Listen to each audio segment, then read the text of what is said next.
নমস্কার বন্ধুরা, আপনাদের মনের অবাধ্য অনুভূতিগুলোকে শব্দের তুলিতে রাঙিয়ে দেওয়া আপনাদের অত্যন্ত আপন এবং ভালোবাসার ইউটিউব ঠিকানা অডিও স্টোরি বাড়ির পর্দায় আপনাদের সবাইকে আরও একবার বুক ভরা ভালোবাসা আর এক আকাশ আন্তরিক শুভেচ্ছা।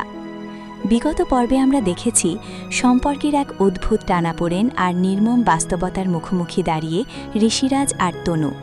যে ঋষিরাজ কোনোদিন ভালোবাসার প্রকৃত মূল্য দিতে শেখেনি, আজ তনুর অভিমানী রূপ আর দূরত্বের আশঙ্কা তার হৃদয়ে এক তীব্র অনুশোচনার জন্ম দিয়েছে। অন্যদিকে দুর্গাপুরের এক সাধারণ বস্তিতে রক্তিমের বনে রাখা চক্রান্তের কালো মেঘ আরও ঘনীভূত হচ্ছে। মাত্র 7 দিনের এক চরম সময়সীমা, আর তার মাঝেই ভাঙনের খেলা।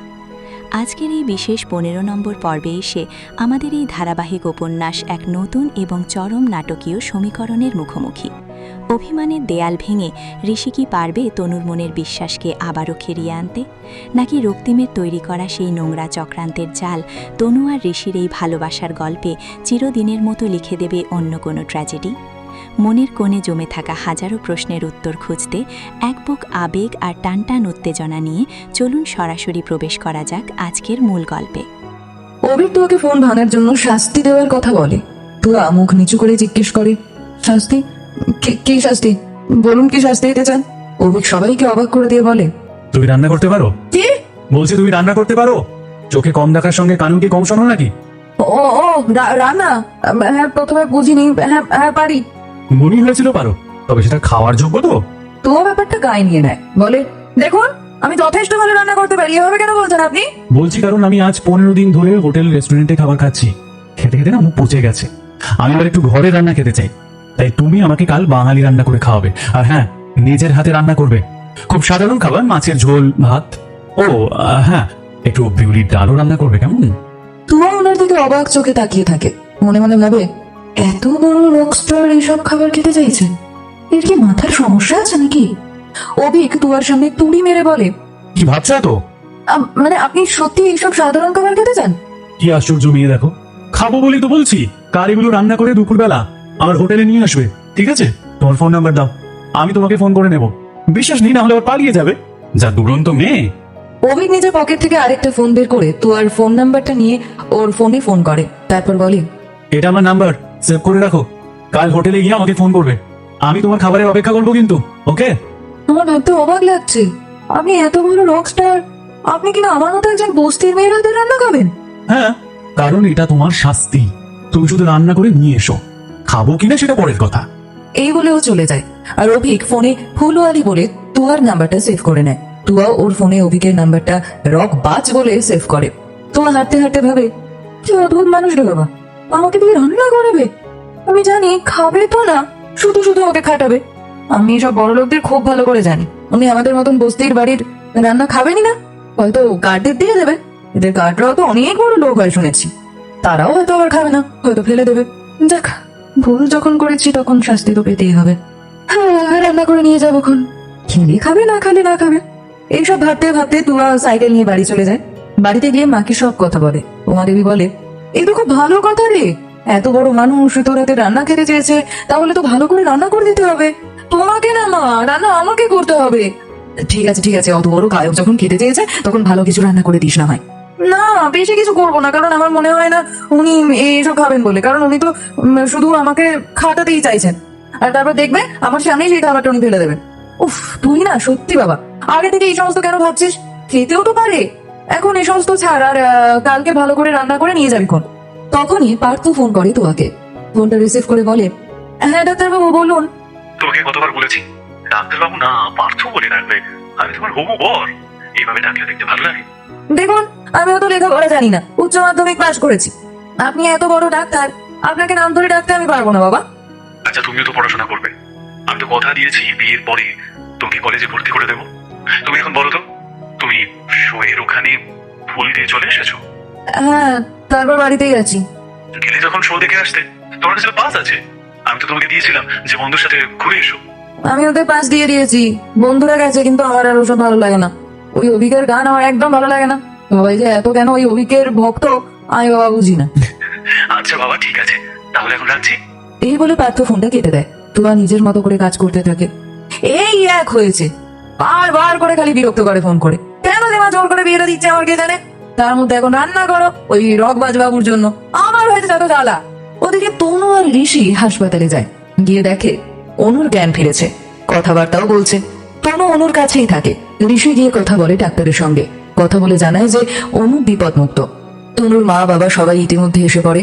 অনু ভালো আছে শুনে সবাই খুব খুশি হয়। বিনয়বাবু ধন্যবাদ জানায় ঋষিকে। সময় মতো টাকাটা না দিলে হয়তো অপারেশনটা করতে পারতো না। ঋষি বলে, কি যে বলেন, অনু আমারও তো বোন, ওর জন্য এইটুকু করবো না? প্লিজ ধন্যবাদ দিয়ে আমাকে ছোট করবেন না। বিনয়বাবু আর শিবানী দেবীর চোখে জল চলে আসে। ওরা মনে মনে ঠাকুরকে ধন্যবাদ জানায় তনুর জীবনে এত ভালো একটা ছেলেকে এনে দেওয়ার জন্য। অনুর সঙ্গে দেখা করে তনু আর ঋষি যখন বাড়ি ফেরে তখন দেখে মল্লিকা দেবী ড্রয়িং রুমে বসে আছেন। ওদের আসতে দেখে মল্লিকা দেবী বলে, ও তোমরা এসেছো, এখন তোমার বোন কেমন আছে তনু? ভালো আছে, অপারেশন সাকসেসফুল হয়েছে। মল্লিকা দেবী হাসেন। ঋষি আর তনু ওপরে যেতে গেলে মল্লিকা দেবী বলে, তনু তোমার সাথে আমার কিছু কথা আছে। ঋষি তুমি ওপরে গিয়ে ফ্রেশ হয়ে নাও। তনু তুমি আমার ঘরে এসো। তনুর কথাটা শুনে বুকের ভেতরটা ছাদ করে ওঠে। বুঝতে পারে এমন কিছু কথা বলবে যেটা ভালো কথা তো নয়, আবার কি থ্রেট দেবে। ঋষির একটু সন্দেহ হয়, ভাবে ঠাম্মি তনুকে কি এমন কথা বলবে যে আমার সামনে বলা গেল না।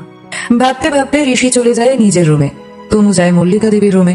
মল্লিকা দেবী দরজা বন্ধ করে দেয়। তারপর তনুর গালটা চড়ে টিপে ধরে হিংস্র গলায় বলে, তোমার বড্ড সাহস বেড়েছে তাই না? তোমার সাহস কি করে হয় ঋষিকে হাসপাতালে নিয়ে যাওয়ার? তনু মল্লিকা দেবীর মুঠো থেকে নিজেকে ছাড়তে পারে না, ব্যথায় কুঁকিয়ে ওঠে। আপনারা যারা নিয়মিত আমাদের পাশে থাকেন তাদের প্রতি আমাদের অনেক ভালোবাসা, কিন্তু আপনাদের লাইক আর সাবস্ক্রাইবের হার কমে যাওয়ায় আমরা বুঝতে পারছি না আমাদের গল্পগুলো আপনাদের কতটুকু ভালো লাগছে। যদি আমাদের উপস্থাপনা বা গল্পে কোনো খামতি থাকে তবে তা আমাদের অবশ্যই জানান। আপনাদের উৎসাহ ছাড়া এই পথ চলা আমাদের পক্ষে অসম্ভব। ভালো লাগলে চ্যানেলটির সাথেই থাকুন। আমাদের এই ছোট ছোট প্রচেষ্টাগুলো তখনই সার্থক হয় যখন আপনাদের ভালোবাসা আমাদের সাথে থাকে। ইদানিং লক্ষ্য করছি আপনারা হয়তো আমাদের গল্পগুলোতে আগের মতো সাড়া দিচ্ছেন না, যা আমাদের কিছুটা ভাবিয়ে তুলছে। আপনাদের কোনো গঠনমূলক মতামত বা অভিযোগ থাকলে তা অবশ্যই কমেন্ট বক্সে লিখে জানাবেন। আমরা নিজেদের আরও উন্নত করার চেষ্টা করব। আর যদি গল্পটি বিন্দুমাত্র ভালো লেগে থাকে তবে একটি লাইক ও সাবস্ক্রাইব করে আমাদের পাশে থাকার বিনীত অনুরোধ রইল। মল্লিকা দেবী তনুর গালটা চেপে ধরায় তনু ব্যথায় কুঁকিয়ে ওঠে। আমি কিছু বলিনি, আমি তো ঋষিকে যেতে বলিনি, ও নিজে গেছে। মিথ্যা কথা, তুমি ইচ্ছা করে আমার দাদু ভাইয়ের মাথাটা খাচ্ছ। তোমার শুধু টাকার লোভ তাই না? হ্যাঁ টাকা। আমার কাছ থেকে যে বুড়ি বুড়ি টাকাটা নিয়েছো সেটা হাসপাতালে না দিয়ে ঋষির কাছ থেকে টাকা চাইছো কেন তুমি? তনু প্রাণপণে নিজেকে ছাড়ানোর চেষ্টা করে, কিন্তু মল্লিকা দেবীর বাঁধন ছেড়ে বেরোতে পারে না। ওর চোখ দিয়ে জল বেরিয়ে আসে, তার মধ্যেই উত্তর দেয়, আমি ঋষির কাছ থেকে কোনো টাকা চাইনি। ও আমাকে না জানিয়ে আগে থেকে সমস্ত ব্যবস্থা করে রেখেছিল। তুমি কি আমাকে বোকা পেয়েছো নাকি? হ্যাঁ বোকা পেয়েছো আমাকে। তোমাদের মতো ধন্দাবাজ মেয়েদের আমি খুব ভালো করে চিনি। আমার কাছ থেকে 1 কোটি টাকা নিয়েছো, আবার ঋষির কাছ থেকে রাখি কান্না কেড়ে অপারেশনের সমস্ত খরচ হাতিয়েছো তাই না? কি ভেবেছো এই সমস্ত এক্সট্রা টাকা নেবে আর আমি তোমাকে ছেড়ে দেবো এমনি এমনি? আমি কোনো এক্সট্রা টাকা চাই না। কালকের মধ্যে আপনাকে অনুর চিকিৎসার টাকা ট্রান্সফার করে দেবো, ঠিক আছে? এবার তনুকে ছেড়ে দেয় আর তনু ছিটকে গিয়ে পড়ে। মল্লিকা দেবী হিংস্র গলায় বলে, সেটাই তোমার আর তোমার ফ্যামিলির জন্য ভালো হবে, বুঝেছো? আর হ্যাঁ, টাকা ফেরতের বিষয়ে ঋষি যেন ঘুণাক্ষরেও টের না পায়, মনে রেখো। এই বলে মল্লিকা দেবী তনুকে ছেড়ে দেয়। তনু ধীরে ধীরে ওনার ঘর থেকে বেরিয়ে নিজের ঘরের দিকে যায়। চোখ দিয়ে তখনও জল গড়াচ্ছে, গাল দুটো লাল হয়ে গেছে তনু ব্যথায়। নিজের ঘরে ফিরে চোখের জল মুছে মুখ ধুয়ে এসে কাটে চুপচাপ বসে থাকে। ঋষি ওকে দেখে বুঝতে পারে কিছু একটা হয়েছে, মুখটা বড়ই থমথমে। তাই ঋষি ওর কাছে গিয়ে বলে, কি হয়েছে তোমার? মুখটা এমন লাগছে কেন? ঠাম্মা কিছু বলেছে? না, কিছু বলেনি। কিছু তো একটা হয়েছে, কি লুকোচ্ছ বলো তো? কি লাভ হবে আপনাকে বলে? আপনি তো আমাকে বিশ্বাসই করবেন না। ঋষি তনুর একটু কাছে এসে গালে হাত দিয়ে দেখে গাল দুটো লাল হয়ে রয়েছে আর তনুর চোখটাও ছলছল করছে। ঋষি চমকে গিয়ে বলে, এ কি তনু, তোমার গালে কি হয়েছে? এমন লাল হয়ে রয়েছে কেন? সত্যি করে বলো, ঠাম্মা কি তোমার গায়ে হাত তুলেছে? এই কথা শুনে তনুর ঋষির দিকে তাকায়। নিজেকে আর আটকাতে পারে না, চোখ থেকে জল বেরিয়ে আসে আর পাগলের মতো কাঁদতে থাকে। ঋষি কোনোদিন তনুকে এভাবে কাঁদতে দেখেনি। তনুকে এভাবে কাঁদতে দেখে ঋষিও ঘাবড়ে যায়। তনুকে বারবার জিজ্ঞেস করতে থাকে যে কি হয়েছে ঠাম্মির ঘরে, কিন্তু তনুর দিক থেকে কোনো উত্তর না পেয়ে বিরক্ত হয়ে বলে, অনেক হয়েছে তনু, এবার যদি তুমি আমাকে কিছু না বলো তাহলে কিন্তু আমি নিজে গিয়ে ঠাম্মাকে জিজ্ঞাসা করব। তনু বেশ বিরক্ত হয়ে একটু জোরেই বলে ওঠে, দোহাই আপনার, আপনি কি চান? আমি আমি আমি মরে যাই? যদি তাই চান তাহলে বলে দিন, আমি আর আপনার ঠাম্মির মাঝে পিষে শেষ হতে চাই না। দয়া করে আপনার ঠাম্মিকে কিছু জিজ্ঞেস করে আমাকে আর বিপদের মুখে ফেলে দেবেন না। আমার আপনাকে কিচ্ছু বলার নেই। আমি ঘুমোতে গেলাম। এই বলে তনু খাটের এক ধারে বালিশে মুখ গুজে শুয়ে পড়ে। ঋষি কিছুক্ষণ দাঁড়িয়ে থাকে, তারপর বিছানায় গিয়ে বসে। তনুকে খুব শান্তভাবে জিজ্ঞাসা করে, তনু, তুমি যতক্ষণ না আমাকে সত্যিটা বলবে আমি থামবো না। আমাকে বলো, ঠাম্মা তোমার গায়ে হাত তুলেছে? কি হবে আপনাকে বলে? আপনি আর আপনার ঠাম্মা দুজনেই তো সমান। মানুষকে শুধু কষ্ট দিতেই আপনারা জানেন। দেখো, এবার কিন্তু আমার মাথা প্রচন্ড গরম হয়ে যাচ্ছে। এই উল্টো পাল্টা কথা না বলে প্লিজ সত্যিটা বলো। আপনাকে সত্যিটা বললে আপনি তো ঠাম্মাকে গিয়ে জানাবেন। তারপর আপনার ঠাম্মা কথাটা ঘুরিয়ে আমাকে মিথ্যাবাদী প্রমাণ করবেন। আবার আপনারা দুজনে মিলে আমাকে অপমান করবেন, অত্যাচার করবেন। এটাই তো হয়ে এসেছে। আমি আমি না আমি আমি আর এগুলো নিতে পারছি না। হাত জোর করে তনু বলল, এবার আমাকে রেহাই দিন প্লিজ। তনু, তুমি এরকম কিছু হবে না, আমি কথা দিচ্ছি। এবার আমাকে বলো কি হয়েছে। এই বলে ঋষি তনুকে বুকের মধ্যে জড়িয়ে ধরে। তনু আর চেপে রাখতে না পেরে কেঁদে কেঁদে বলে, আমি আর পারছি না স্যার, আর পারছি না। আপনার ঠাম্মা ভাবছেন আমার বোনের অপারেশনের টাকাটা আমি আপনাকে দিতে বলেছি এবং আমি কন্ট্রাক্টে লেখা শর্তর থেকেও বেশি টাকা নিয়ে নিচ্ছি। ঋষি এটা শুনে চমকে ওঠে। এই জন্য ঠাম্মা তোমার গায়ে হাত তুলেছেন? তনু উত্তর দেয় না, শুধু কাঁদতে থাকে। ঋষি বুঝতে পেরে যায়, ও ভীষণ রেগে যায় আর তাড়াতাড়ি গিয়ে নিজের ল্যাপটপ নিয়ে আসে। তারপর তনুর অ্যাকাউন্ট থেকে অনুর অপারেশনের টাকা মল্লিকা দেবীর অ্যাকাউন্টে ট্রান্সফার করে দেয়। তারপর বলে, অনেক হয়েছে, আর না, আর কাঁদবে না। জানো না, তোমার চোখের জল আমি সহ্য করতে পারি না। যে টাকার জন্য ঠাম্মা এত অশান্তি করেছে সেই টাকা ওনাকে ফেরত দিয়ে দেওয়াই ভালো। আমি মাঝে মাঝে তোমার উপর রাগ করে তোমাকে কষ্ট দিয়ে ফেলি, কিন্তু বিশ্বাস করো, আমি সবসময় তোমার পাশে আছি তনু। স্যার, আমি আর এখানে থাকতে পারছি না। আমি এখান থেকে চলে যেতে চাই। এখানে থাকলে আমি মরে যাব। এরকম বলো না তনু, আমি আছি তো। আমি থাকতে তোমার কিচ্ছু হবে না, আমি কিছু হতেই দেবো না। এই বলে ঋষি তনুকে বুকের মাঝে চেপে জড়িয়ে ধরে আর মনে মনে ভাবে, আমি জানি না তনু, ঠাম্মা কেন বারবার তোমার সাথে এরকম ব্যবহার করছে, কিন্তু এবার আমাকে এসব বন্ধ করতেই হবে। নিহার বিয়েটা হয়ে গেলে আমি তোমায় নিয়ে ইউএসএ তে ফিরে যাবো, ওখানেই সেটেল করবো। ঠাম্মা এক সময় আমার জন্য অনেক করেছেন, তাই ওনাকে আমি মুখের ওপর কিছুই বলতে পারবো না, কিন্তু তোমাকে এইভাবে কষ্ট পেতেও আমি দিতে পারবো না। তাই তোমাকে নিয়ে চলে যাওয়াটাই উচিত কাজ হবে। এখানে থাকলে ঝামেলা বাড়বে বই কমবে না। স্যার, একটা কথা বলবো? আমাকে কয়েকটা দিনের জন্য এখান থেকে বাইরে নিয়ে যাবেন প্লিজ। আমি না এখানে আর থাকতে পারছি না, আমার দমটা বন্ধ হয়ে আসছে। নিশ্চয়ই নিয়ে যাবো তনু। বিয়ের পর এই প্রথম তুমি আমার কাছে কিছু চেয়েছো, আর আমি তোমার সেটা দেবো না তা হয়? কোথায় যেতে চাও বলো? যে কোনো জায়গা নিয়ে চলুন, শুধু এখান থেকে তুলে নিয়ে গেলেই হবে। ঠিক আছে, তাই হবে। নিহার বিয়েটা হয়ে যাক, তারপর আমরা কোথাও থেকে একটু ঘুরে আসবো, প্রমিস? এই কথা শুনে তনু ঋষির বুক থেকে মাথা তুলে নেয়। স্যার, আপনি সত্যি নেহার বিয়েটা হতে দেবেন? কিচ্ছু করবেন না? আমি তো চাই না এই বিয়েটা হোক, কিন্তু কি করবো বলো, নেহার পিছিয়ে আসতে পারবে না। আসলে রানার সাথে ওর সম্পর্কটা অনেক দূরে গিয়ে গেছে। তনু একটু অবাক হয়, বলে, এগিয়ে গেছে মানে? কি বলছো তুমি? তোমাকে বলতে আমার অস্বস্তি হচ্ছে, কিন্তু সত্যি এটাই যে নেহা এখন প্রেগনেন্ট। তাই এই বিয়েটা হওয়া খুব দরকার। এই কথা শুনে তনু আকাশ থেকে পড়ে। কে? নেহা প্রেগনেন্ট? আমি তো কিছু জানি না। আপনি কি করে জানলেন? আমাকে ঠাম্মা বলেছেন। আসলে নেহা এই বিষয়টা শুধু ঠাম্মাকেই জানিয়েছে। তোমাকে হয়তো লজ্জায় কিছু বলতে পারেনি। তুমি আর ওকে কিছু জিজ্ঞাসা করো না, বেচারে খুব কষ্ট পাবে। নেহার এই বিষয়টা তনুর বিশ্বাস হয় না, কিন্তু ও আর কোনো কথা না বলে শুয়ে পড়ে। ঋষিও তনুকে জড়িয়ে ধরে শুয়ে পড়ে। তারপর দুজনে ঘুমিয়ে পড়ে। পরের দিন সকালে সূর্য ওঠার সাথে সাথেই দুর্গাপুর জুট মিলের সাইরেন বেজে ওঠে। ছোট বস্তির 2 কামরা ঘরের জানালা দিয়ে রোদের আলো বিছানায় পড়ে। তুয়া ঘুম থেকে উঠে তাড়াতাড়ি স্নান সেরে রান্নাঘরে চলে যায়। আজ ও নিজে হাতে খুব যত্ন করে রান্না করছে। তারপর তাড়াতাড়ি টিফিন বক্সগুলোতে ভরে সাইকেলে করে হোটেলের দিকে যায়। বিশাল বড় হোটেলের গেটে পৌঁছে কিছুক্ষণ এক দৃষ্টি হোটেলটার দিকে তাকিয়ে থাকে, ভাবে, বাবা, এত বড় হোটেল! আমি তো কোনোদিন এমন কোনো জায়গায় যাইনি। আজ এই রোগবাজের জন্য এখানেও পা রাখা হবে। ভালোই হবে, দেখি ফোন করি। তারপর অভিককে ফোন করে, কিন্তু অভিকের ফোন রিং হয়ে যায়, কিছুতেই ফোন তুলছে না। প্রায় অনেকবার ফোন করার পর তুয়ার চোখে জল চলে আসে। অভিমানে ওর মন ভরে ওঠে, ভাবে, আমি জানতাম আপনি ফোনটা তুলবেন না। আপনি ইচ্ছে করে আমাকে খাটানোর জন্য এতগুলো রান্না করিয়েছেন, তাই না? আমি জানতাম সব বড় লোকেরা একরকমই হয়, স্বার্থপর। প্রিয় শ্রোতা বন্ধুরা, আপনাদের জন্যেই মিস্টার অলোকেশ সরকার প্রতিনিয়ত এই সুন্দর সুন্দর গল্পগুলো নিয়ে আসেন। আপনাদের প্রতিটি লাইক আর কমেন্ট আমাদের অনেক অনুপ্রেরণা দেয়। তাই গল্পটি ভালো লাগলে এখনই একটি লাইক দিয়ে দিন আর কমেন্টে জানান আপনার অনুভূতি। এদিকে অভিক হোটেলের রুমে বসে গিটারে নিজের মতন মিউজিক প্র্যাকটিস করছে। হঠাৎ ফোনের আওয়াজ কানে যেতেই হাতে নিয়ে দেখে ফুলওয়ালি কলিং। এই লেখাটা ভেসে উঠছে। এটা দেখে ওর ঠোঁটের কোণায় হাসি ফুটে ওঠে। তারপর ফোনটা ধরে বলে, বলো মিস ফুলওয়ালি। যাক, ফোনটা ধরলেন তাহলে। আমি তো ভাবলাম আপনিও বাকি বড় লোকদের মতোই গরিবদের সঙ্গে বেইমানি করছেন। তুমি কখনো মিষ্টি করে কথা বলতে পারো না, তাই না? না, পারি না। ছোট থেকে এত কষ্ট পেয়ে বড় হলে আর মিষ্টি কথা আসে না। হোটেলের গেটে দাঁড়িয়ে আছি, কাউকে পাঠিয়ে খাবারটা নিয়ে যান। এইসব বড় লোকের হোটেলে আমাদের মতো বস্তির মানুষদের ঢুকতে দেয় না। ঠিক আছে, আমি একজন গার্ডকে পাঠাচ্ছি, তুমি ওনার সাথে আমার রুমে চলে এসো। কি? আমি আপনার রুমে গিয়ে কি করব? খাবার পাঠিয়ে দিচ্ছি, খেয়ে নেবেন। খাবার এনেছো তো কি হয়েছে? শাস্তি তো এখনো শেষ হয়নি। আগে আমাকে খাবার সার্ভ করে দাও, আমি খেয়ে দেখি, তারপর তোমার ছুটি। আচ্ছা, জ্বালায় পড়লাম তো। এই বলে তুয়া ফোনটা কেটে দিয়ে দাঁড়িয়ে থাকে। একজন গার্ড এসে ওকে হোটেলের ভেতরে নিয়ে যায়। তারপর অভিকের রুমে নক করে তুয়া ভেতরে ঢুকে বলে, নিন, কোথায় খেতে বসবেন বসুন, আপনাকে খাবারটা সাজিয়ে দিচ্ছি। অভিক রুমে থাকা টি টেবিলটার সামনে চেয়ারটা এনে বসে। তুয়া সুন্দর করে টেবিলে একে একে সমস্ত খাবার সাজিয়ে দেয়। ভাত, মাছের মাথা দিয়ে ডাল, শুক্তো, মোচার বড়া, ইঁচড় চিংড়ি, কাতলা মাছের ঝাল, আমের চাটনি। এত খাবার দেখে অভিক তো অবাক হয়ে যায়। তারপর খেতে শুরু করে। একগাল খাবার মুখে দিয়েই অভিকের মনটা একেবারে আনন্দে ভরে ওঠে। এত সুন্দর রান্না ও অনেক দিন পর খেলো। মনে মনে বলে অভিক, এত টেস্টি রান্না যে মনে হচ্ছে অমৃত খাচ্ছি।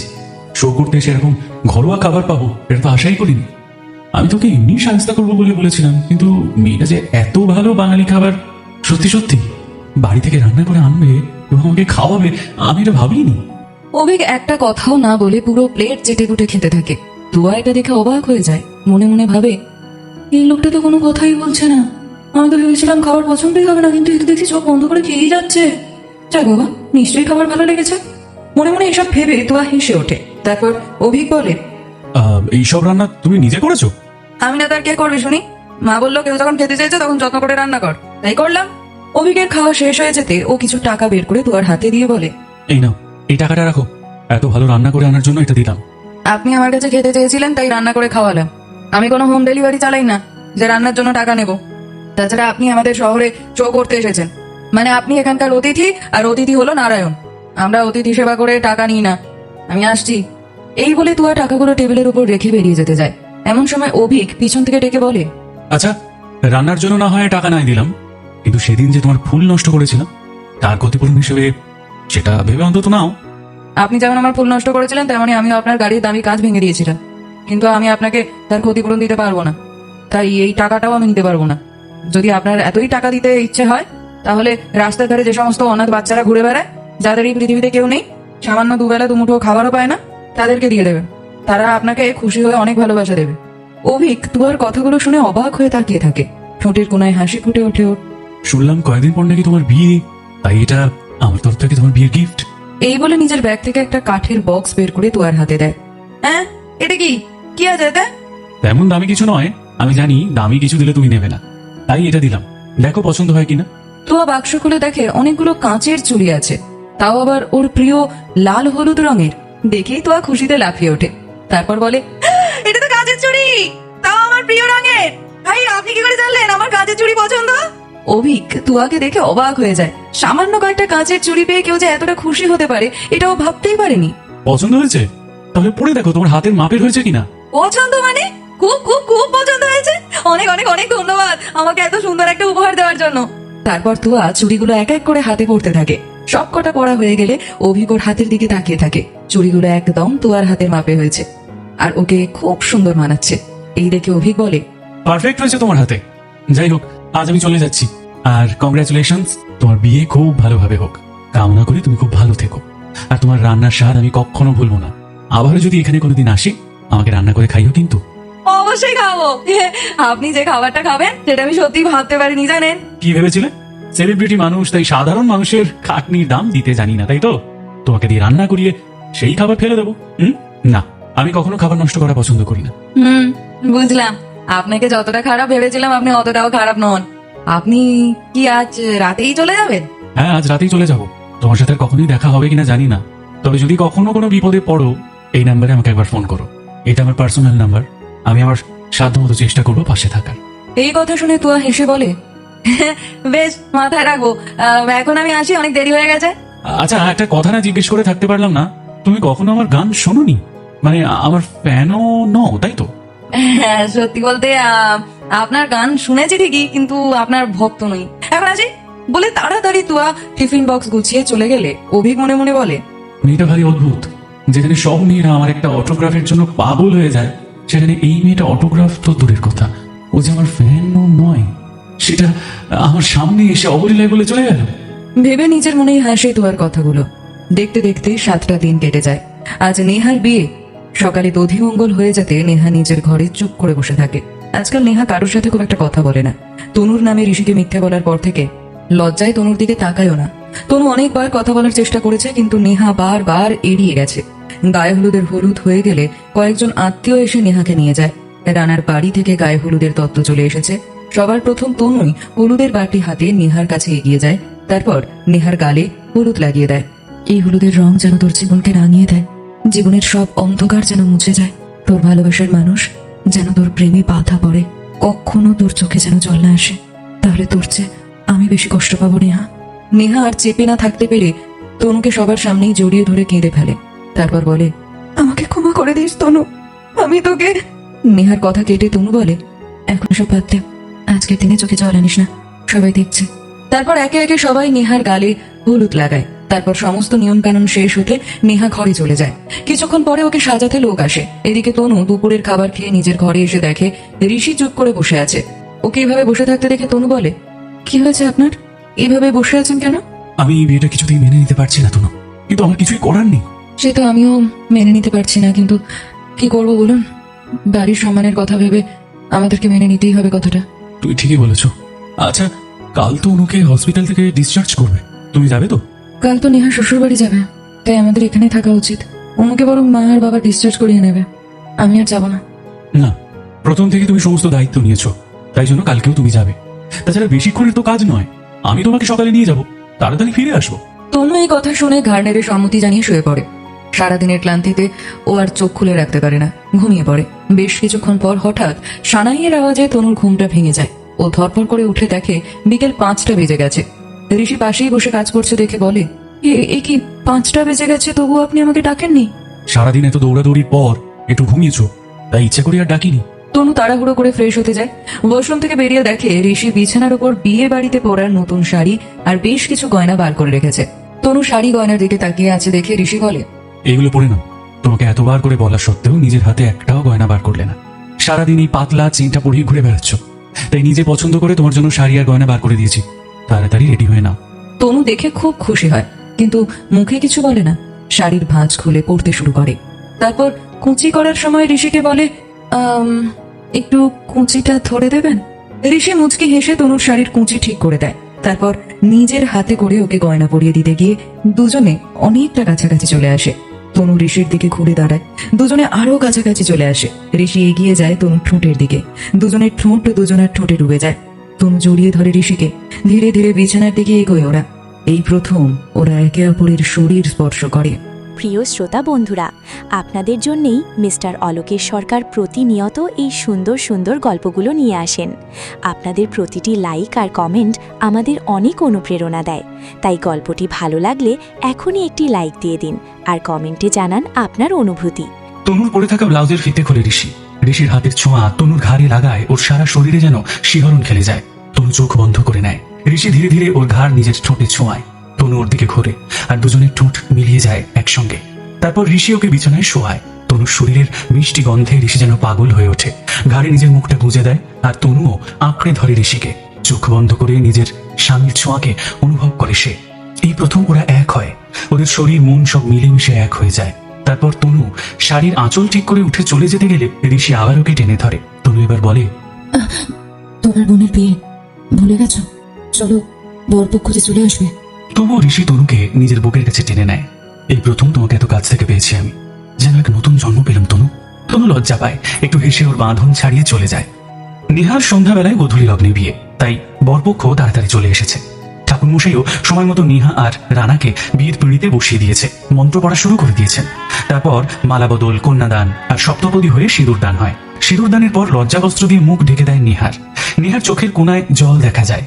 যে কোনো মেয়ের কাছেই এই সময়টায় খুব অদ্ভুত অনুভূতি কাজ করে।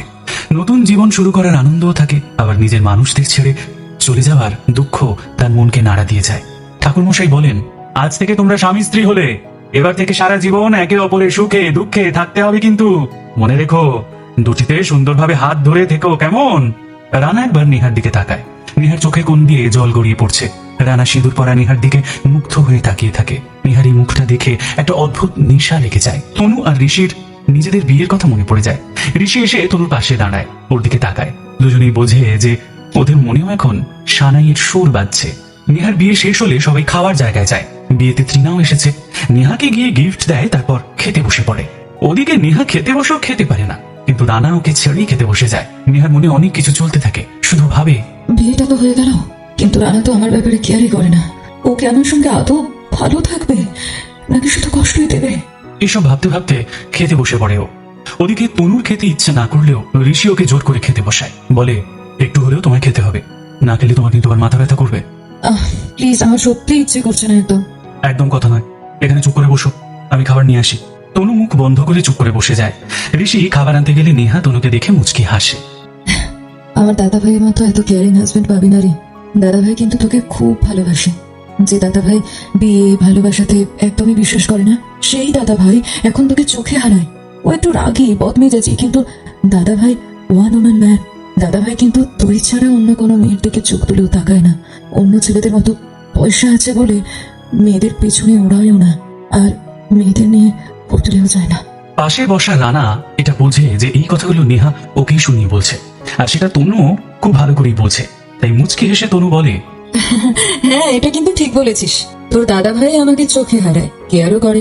আর এটাও ঠিক, আমি ছাড়া অন্য কোনো মেয়ের দিকে চোখ তুলো তাকায় না, আর সেটা করতেও পারবে না, কারণ আমি ওর চোখ তুলে ধরে গেলে দেবো। বিয়ের পরে বরকে একটু শাসনে রাখতে হয়, বুঝলি? তখনই ঋষি খাবার নিয়ে আসছে দেখে তনু চুপ করে যায়। ঋষি এসে তনুকে প্লেটটা দেয়। প্লেটে দুজনের খাবার। সেটা দেখে তনু বুঝতে পারে দুজনের খাবার একটা প্লেটে আছে। রানা জিজ্ঞেস করে, ঋষিদা তোমার খাবার আনলে না? আহা, তুমি দেখতে পাচ্ছ না, দাদা ভাই একটা প্লেটে দুজনের খাবার নিয়ে এসেছে। ওরা একসাথে খাবে। কথাতে আছে, এক থালায় খেলে ভালোবাসা বাড়ে। ভালোবাসা বাড়ে না রোগ বাড়ে বলে ফিক করে হেসে ফেলে। নেহার বিরক্ত লাগে, ও বলে ওঠে, ওহ, এইসব ইমোশন না তুমি বুঝবে না, তোমার বোঝার বাইরে এই চ্যাপ্টারটা। রানার ভীষণ রাগ হয়, কিন্তু আশেপাশে লোকজন আছে দেখে আর কিছুই বলে না। নেহা আবার খেতে শুরু করে দেয়। ঋষি তনুকে খাইয়ে দেয় আর নিজেও খায়। কি রে তনু, তুই এত আনরোমান্টিক কেন রে? দাদা ভাই তোকে খাইয়ে দিচ্ছে, তুইও খাইয়ে দে। তনু ঋষির দিকে তাকায়। ঋষির মুখটা থমথমে হয়ে গেছে। ঋষি সেদিন রাতে তনুর কথাগুলো মনে পড়ে যায়, যে ওর আশা করা উচিত না তনুকে খাইয়ে দেবে। তনু সেদিন বুঝেছিল ঋষির খারাপ লেগেছে, আজও বুঝতে পারে ঋষির এখনো খারাপ লাগছে। তাই ঋষির দিকে তাকায়। ঋষির মুখটা থমথমে দেখে নিজের খারাপ লাগে। ঋষি নেহাকে বলে, নেহা তুই চুপচাপ খাতো, এত কথা বলতে হবে না। তারপর ঋষি তনুকে খাইয়ে নিজেও খেয়ে নেয়। সবার খাওয়া হয়ে গেলে সবাই ঘরে চলে যায়। ঋষিও তনুকে নিয়ে ঘরে যায়। তখনই মল্লিকা দেবী এসে দরজা নক করে। ঋষি দরজা খুলে দেখে মল্লিকা দেবীর সঙ্গে আছে তৃণাও। তনু আর ঋষি তৃণাকে দেখে অবাক হয়।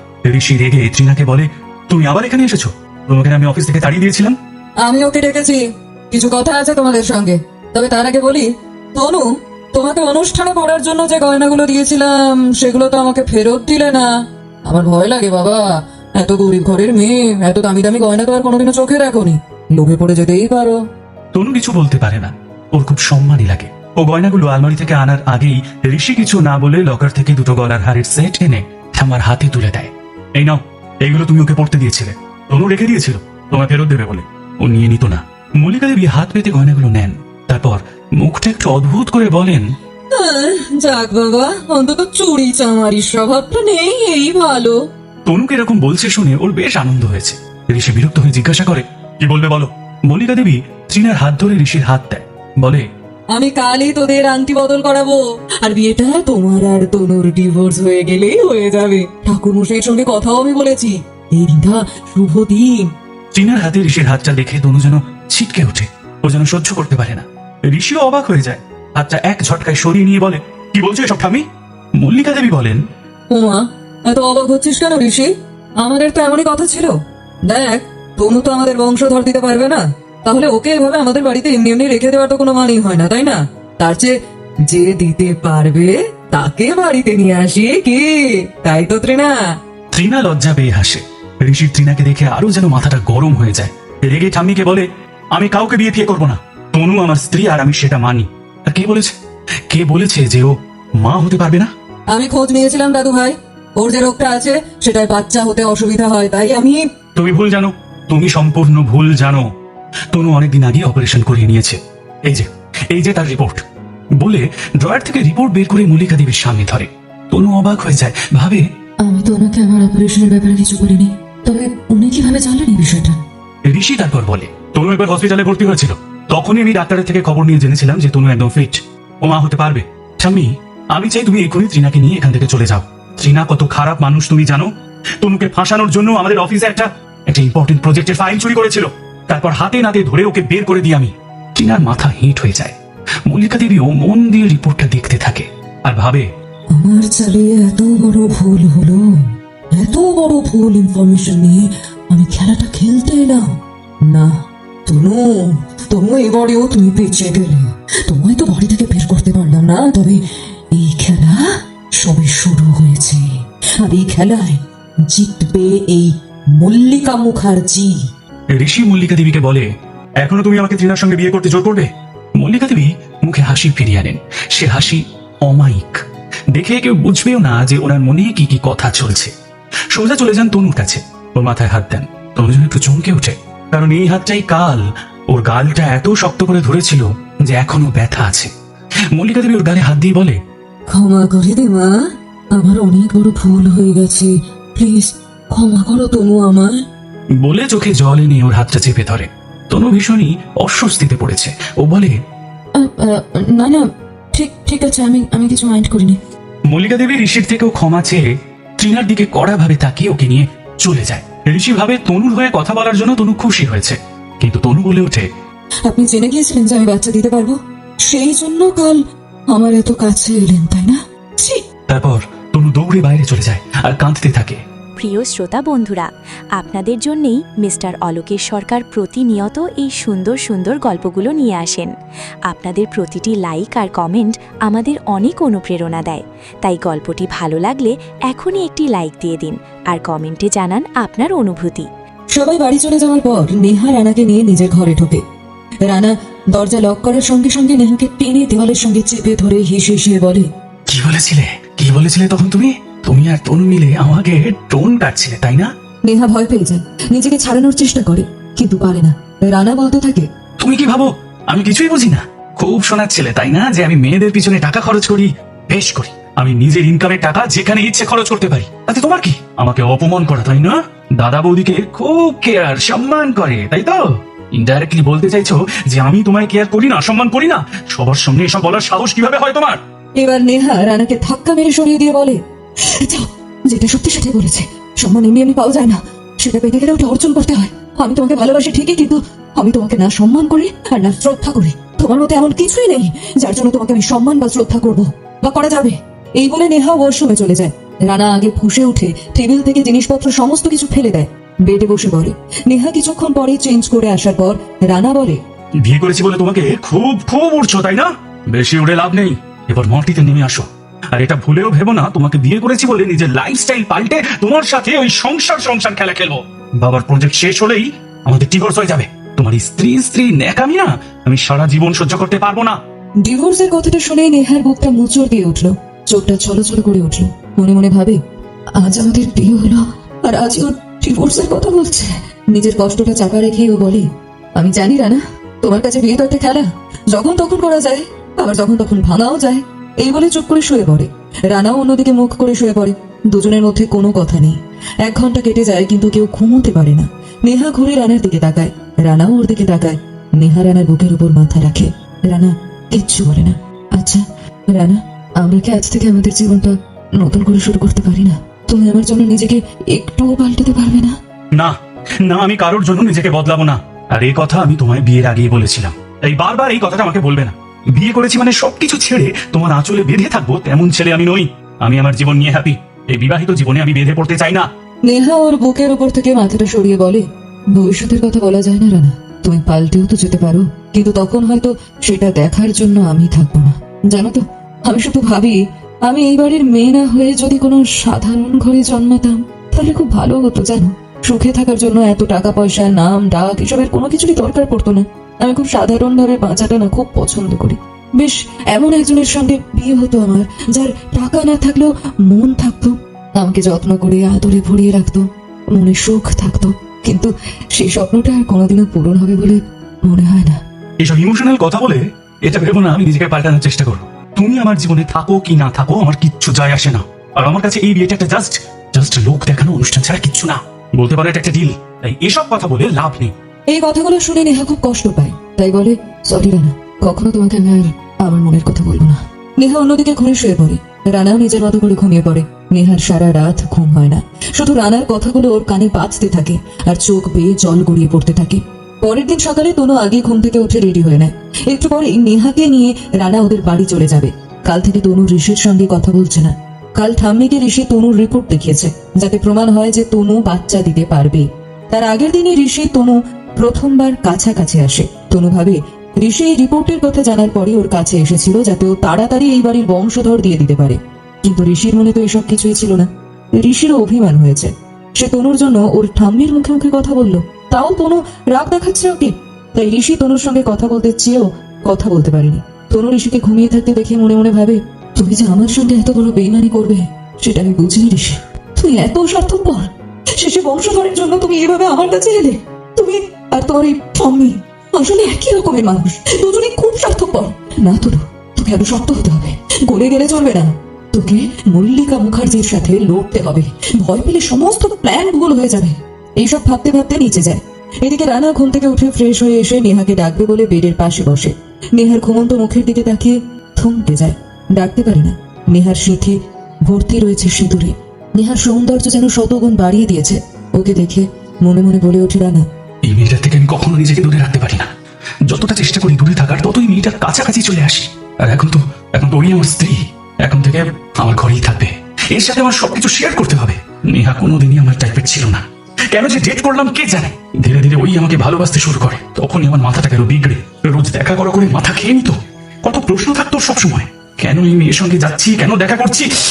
ইরিটেটিং। এইসব ভেবে ওকে জোরে ধাক্কা মেরে ডাকে রানা। এই না, এই ওঠো ওঠো বলছি, অনেক বেলা হয়ে গেছে, আমাদের বেরোতে হবে। নেহা ওই ধাক্কায় ধর্মর করে উঠে বসে। তখনই তনু আসে ওকে সাজাতে। রানা তনুকে দেখে বিরক্ত হয়ে ওখান থেকে চলে যায়। কিন্তু কি মনে হতে দরজার বাইরে কান রেখে দাঁড়ায়। শুনতে পায় নেহাকে সাজাতে সাজাতে তনু বলছে, নিজের জীবনটাকে নিজের হাতে করে শেষ করলি নেহা। আর কি বলবো বল, কত বোঝালাম যে ছেলেটা ভালো না, তোকে ভালোবাসে না, আর তুই কি করলি, আমার নামেই ঠাম্মির কাছে দোষ দিয়ে দিলি। হ্যাঁ, ঠাম্মিকে বাঁচালি। নেহা লজ্জায় ওর দিকে তাকাতে পারে না, বলে, আমাকে ক্ষমা করে দিস তনু, আমার কিছু করার ছিল না রে। সরি, তোকে সরি বলতে তো বলিনি। আমি শুধু বলছি যে রানার যে এত মেয়ের সাথে সম্পর্ক, এসব মেনে নিয়ে তুই থাকতে পারবি তো?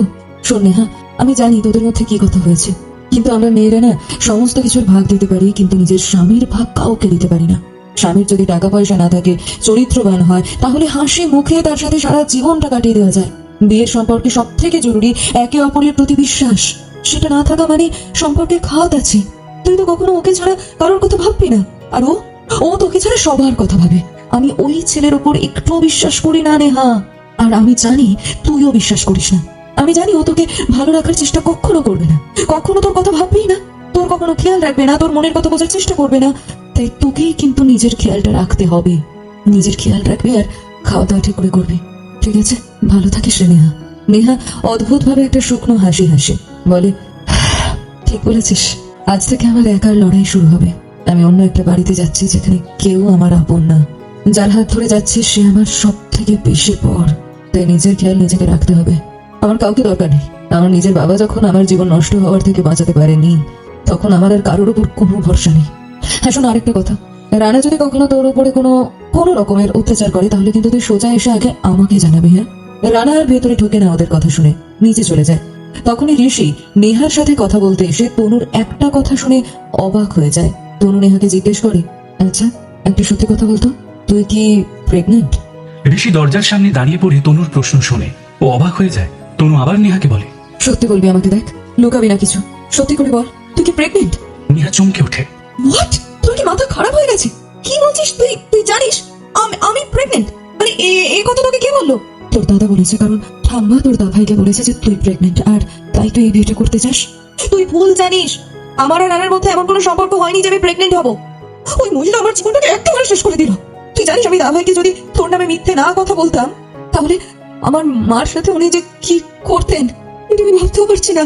জোর করে উনি আমাকে বিয়েতে রাজি করিয়েছেন থ্রেট দিয়ে। বলেছে যে আমি যদি রাজি না হই তাহলে মাকে মেরে উনি এমন জায়গায় তুলে দেবেন যেখান থেকে কেউ আর খুঁজে পাবে না। তাই আমি বাধ্য হয়েছি এটা করতে। ঋষি সমস্তটা শুনে চমকে ওঠে। ওদিকে তনু বলে, আমি জানি, আমি বিশ্বাস করি তোর কথা। ওনার মতো মহিলা সব করতে পারে। যাতে ঋষি এই বিয়েতে কোনো বাধা না দেয় তার জন্য তোর নামে এই সমস্ত মিথ্যে কথা বলেছে যে তুই প্রেগনেন্ট। বুঝেছি। আচ্ছা তনু, তুই একটা কাজ কর না, দাভাইকে নিয়ে এই বাড়ি ছেড়ে চলে যা না রে। তাহলে তুই বাঁচবি না রে। এই মহিলা তোদেরও ভালো থাকতে দেবে না। না রে, আমি এভাবে এই বাড়ি ছেড়ে যাব না। মল্লিকা মুখার্জি শুধু তোর আর আমার লাইফ নষ্ট করেনি, আরো অনেক কাজ করেছে। ওনার পাপের খাতা উল্টে না দেখে আমি এখান থেকে তো যাব না। আমি ঋষির সামনে মল্লিকা মুখার্জির মুখোশটা টেনে খুলে দেব। দেখ তনু, আমার কিন্তু ভয় করছে। এই সমস্ত করতে গিয়ে তোর কোনো ক্ষতি না হয়ে যায়। আমার কিছু হবে না। তবে আরেকটা কথা, তুই যদি সলিড প্রমাণ জোগাড় করতে না পারিস তাহলে কিন্তু দাদাভাই তোকে বিশ্বাস করবে না, উল্টেও তোকেই ভুল বুঝবে। মল্লিকা মুখার্জির স্বার্থে ঘা লাগলে উনি কিন্তু মানুষও খুন করতে পারেন। তুই সাবধানে থাকিস তনু। এই বলে নেহা তনুকে জড়িয়ে ধরে। তনু জড়িয়ে ধরে বলে, তুইও সাবধানে থাকবি, আর কিছু হলে আমাকে ফোন করবি কেমন? ঋষি সবটা শোনার পর ওখান থেকে সরে নিজের ঘরের দিকে চলে যায়। তনু নেহাকে নিয়ে নিচে যায়। নিচে নিয়ে রানা আর নেহাকে পাশাপাশি বসানো হয়। তারপর বড়রা সবাই আশীর্বাদ করে। মল্লিকা দেবী নেহাকে আশীর্বাদ করতে গেলে ও মাথা সরিয়ে নিয়ে বলে, আমাকে আশীর্বাদ করো না ঠাম্মি, কারণ আমার তোমার আশীর্বাদের কোনো দরকার নেই। আমার জীবনে তুমি হলে সবচেয়ে বড় অভিশাপ। প্লিজ আমাকে আশীর্বাদ করতে এসো না তুমি।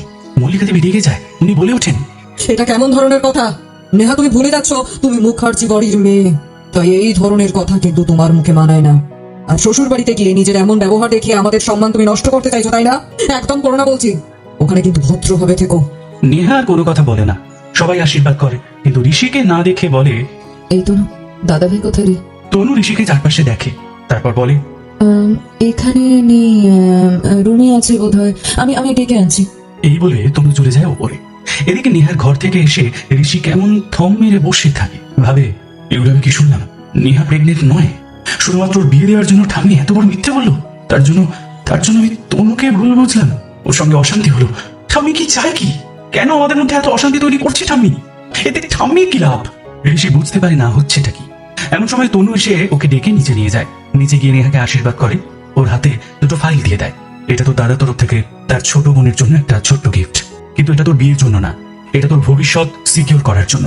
তুই যদি এক মুহূর্তের জন্য ভাবিস ওই বাড়িতে এই ছেলেটার সঙ্গে তুই থাকতে পারছিস না, শুধু একটা ফোন করবি আমাকে, আমি চলে যাবো তোর কাছে, ঠিক আছে? কিন্তু এটা কি আছে? এই বলে নেহা ফাইলটা খুলে দেখে একটা বাড়ির দলিল। নেহা ঋষির দিকে তাকিয়ে বলে, এটা তো লন্ডনের ওই বাড়িটা, তাই না? যেটা তুই 3 বছর আগে কিনেছিলি। হ্যাঁ ওটাই। আর আরেকটা ফাইল হলো, তোর নামে নতুন একটা ফ্যাশন হাউস খুলেছি, সেটা তোর, নিজের মতো করে চালাবি। ওই ফ্যাশন হাউসের মালকিন তুই। সবাই খুব খুশি হয়, মল্লিকা দেবী বাদে। নেহা বলে, কিন্তু দাদা ভাই, এইসব তো আমার চাই না। না চাইলেও এগুলো তোর, এগুলো তোর ভবিষ্যৎ। এগুলো থাকলে তোকে কখনো কারো কাছে হাত পাততে হবে না। আর তোর দাদা ভাই তোর পাশে সব সময় আছে। এই সময় মল্লিকা দেবী হঠাৎ বলে ওঠেন, তুই তো লন্ডনের বাড়িটা নিজের জন্য কিনেছিস, নেহাকে কবে দিলি সেটা তো বলিস না আমায়। আর ফ্যাশন হাউস ওর নামে করার কি দরকার ছিল? আমাকে না বলে কেন এসব করলি তুই? ঋষি ওর ঠাম্মার উপর এমনিতেই রেগেছিল।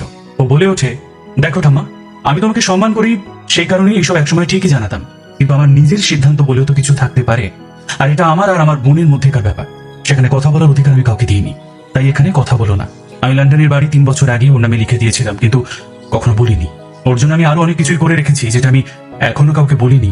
সবটাই ওর ভবিষ্যতের কথা চিন্তা করে করেছি, তাই কখনোই ওকে অসহায় ভেবে কেউ যেন ওর উপরে অত্যাচার না করে। কথাটা রানার গায়ে লাগে। দাদা, আপনি কি বলতে চাইছেন আমি নেহার উপর অত্যাচার করব? আমি ভালো ছেলে না, এটা আমি জানি, তবে এতটাও খারাপ না যে নেহার উপর অত্যাচার করব। মল্লিকা দেবী সঙ্গে সঙ্গে ম্যানেজ করে বলে ওঠেন, না না বাবা, ঋষি তোমাকে ওইভাবে বলতে চাইনি। ঋষি বোনকে একটু বেশি ভালোবাসে তো, তাই বলে দিয়েছে আর কি।